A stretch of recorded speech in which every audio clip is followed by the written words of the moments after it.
Родина! Свобода! Putin!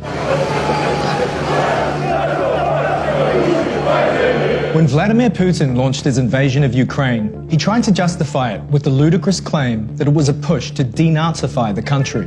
Мы будем стремиться к демилитаризации и денацификации Украины. The irony is that for decades, Putin's own regime has formed strategic alliances with neo-Nazi and ultra-nationalist groups to help achieve Russia's political goals both at home and overseas. 96 non-Russians were killed last year and more than 400 wounded in attacks by members of various nationalist organizations. This is how the Kremlin has cultivated and weaponized groups of violent ultra-nationalists with deadly consequences.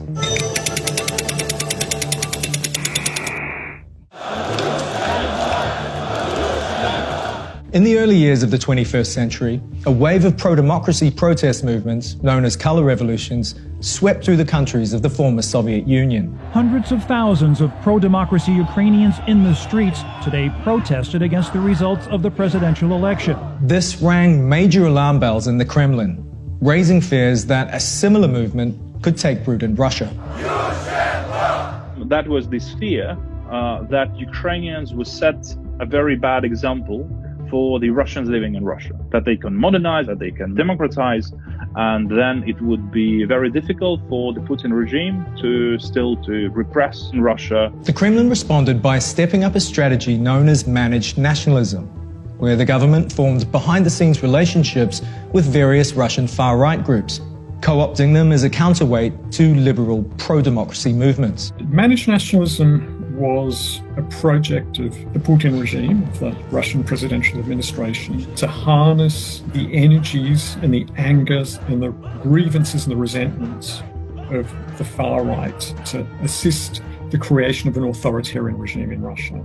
The strategy, aimed at controlling dissent and consolidating power, involved discreet collaboration with the far-right groups that had sprung up after the collapse of the Soviet Union, each with their own extremist vision of Russian nationalism. It's not something that you will find on any Kremlin website. You won't find Putin explaining that we have this policy called managed nationalism. The Putin regime is so secretive, its functioning is opaque. A lot of policy happens not because there's any announcement about a policy, it happens because there is a go-ahead from someone on high. Some of these groups were part of the violent, neo-Nazi hooligan subculture that had been behind a wave of racist attacks in post-Soviet Russia. Nationalist groups often post video reports of their crimes on the internet, using anonymous access from internet cafes. This video, for example, shows the apparent murders of 2 migrant workers from Central Asia. This is an attack in one of the city's underground walkways. The victims are outnumbered and don't stand a chance. The beating has been filmed by the skinheads to train and recruit new members. These far-right thugs were now used to attack anti-Putin youth groups, with their newfound political connections emboldening them and giving them a sense of impunity. There is more political unrest tonight throughout Russia. The largest crowds in 2 decades have come out to protest what they're calling corruption by the government, including ballot stuffing. Police detained at least 250 people in the capital. A renewed pro-democracy movement led by opposition activist Alexei Navalny pushed the Kremlin to take managed nationalism even further by cozying up to the hardcore neo-Nazi group RUSKy, whose name means Russian image.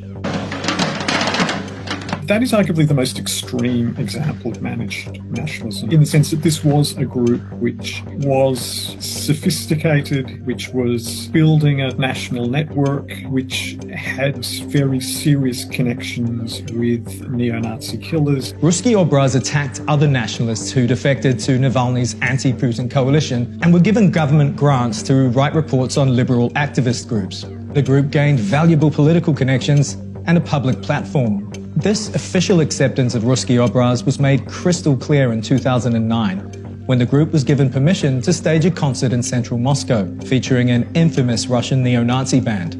The most notorious Russian neo-Nazi band, which has songs about the heroic Slavs who fought for the Aryan race in the SS. Kolovrat was allowed to perform in Bolotnaya Square within earshot of the Kremlin. At least one of them commented on social media at the time that this shows that A change is taking place within the regime, that they understand that we matter.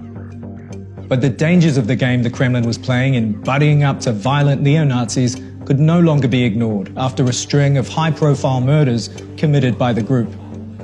These would ultimately lead to the group's demise, with court documents in the subsequent trials revealing the extent of its coordination with the Kremlin.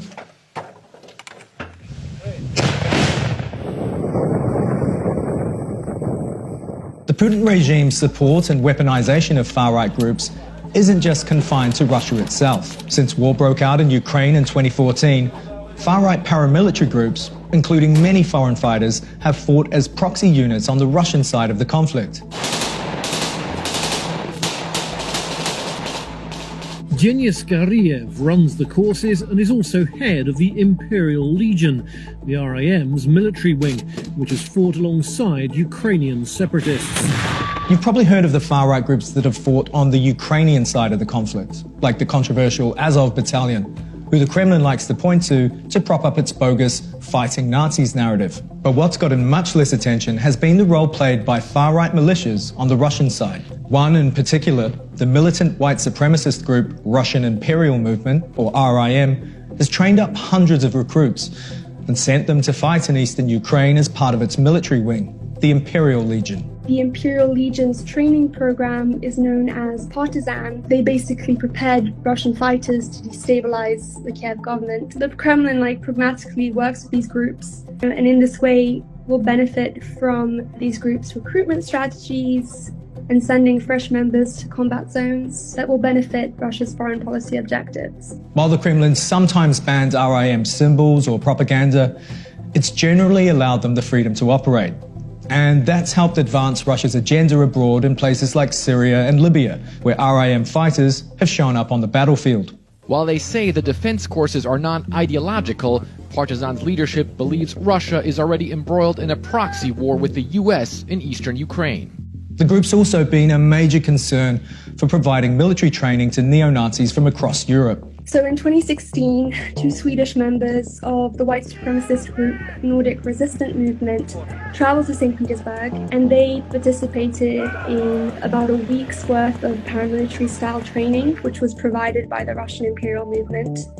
And a few months later, these men, they conducted a series of terrorist attacks in the Swedish city of Gothenburg. This is like a direct link to how the Russian Imperial Movement is basically training these individuals. Today, the State Department is designating the Russian Imperial Movement, also known as RIM, as a specially designated global terrorist. RIM is a terrorist group that provides paramilitary-style training to neo-Nazis and white supremacists, and it plays a prominent role in trying to rally like-minded Europeans and Americans into a common front against their perceived enemies. This is actually very important because it marks the first time in history that the US government has taken such an action against a white supremacy group. And I think that the reason for this is because it has become so transnational, it's become so dangerous. As they exist, then you have proof that they are somehow useful for the Kremlin and they don't cross any line. Because you can't cross a line in Russia. It's about promoting groups that will cause confusion, that will cause disruption, that will cause riots, that will cause violence, that will cause disarray amongst Russia's enemies. Russia, and Putin in particular, have become a touchstone for right-wing politicians and media personalities across the Western world. So Putin is now saying it's independent, a large section of Ukraine. I said, how smart is that? And Orban is probably Putin's closest friend inside of NATO. Why do I care what's going on in the conflict between Ukraine and Russia? And I'm serious. Why do I care? Tell you why. And why shouldn't I root for Russia, which I am? He has positioned himself as a defender of old Europe, as a defender of traditional Christian values, against liberalism, against immigration, against LGBT rights, against gender fluidity. That has given him the image of a strong leader. The Russian state is basically engaged in 2 parallel projects. One is the exercise of soft power. Russian soft power relies on the far right. The far right is important in making that soft power work. Russia's built on these relationships with, in some cases, explicit material support. When the French far-right politician Marine Le Pen was denied an €11 million loan in France, a Russian bank stepped in to help. Journalists have also exposed secret talks to channel tens of millions of dollars of Russian oil money to Italy's Lega party, whose leader, Matteo Salvini, was known as one of Putin's biggest fanboys in the West. In return, far-right European politicians have regularly spoken out in defense of Russia's interests. Far-right parties even sent observers in a bid to give a veneer of legitimacy to the bogus referendum held when Russia annexed Crimea. However many laws this parliament passes, however quickly, the international community is not likely to recognize them as legitimate. In 2014, when the Russians first occupied Crimea, they started to prepare a referendum, so-called referendum, which was illegal from any perspective and illegitimate. The overwhelming majority of these fake election observers, they were coming from the far right, from Austria, from Belgium, from France, from Spain, from Italy. More recently, the fascist tendencies of Putin's own brutal regime have been vividly on display since the invasion of Ukraine, which has been cheered on by an aggressive network of Russian nationalists at home and overseas. They've even adopted a logo, the letter Z, as a symbol of Russian militarism, giving the world a chilling vision of militant ultranationalism in the 21st century.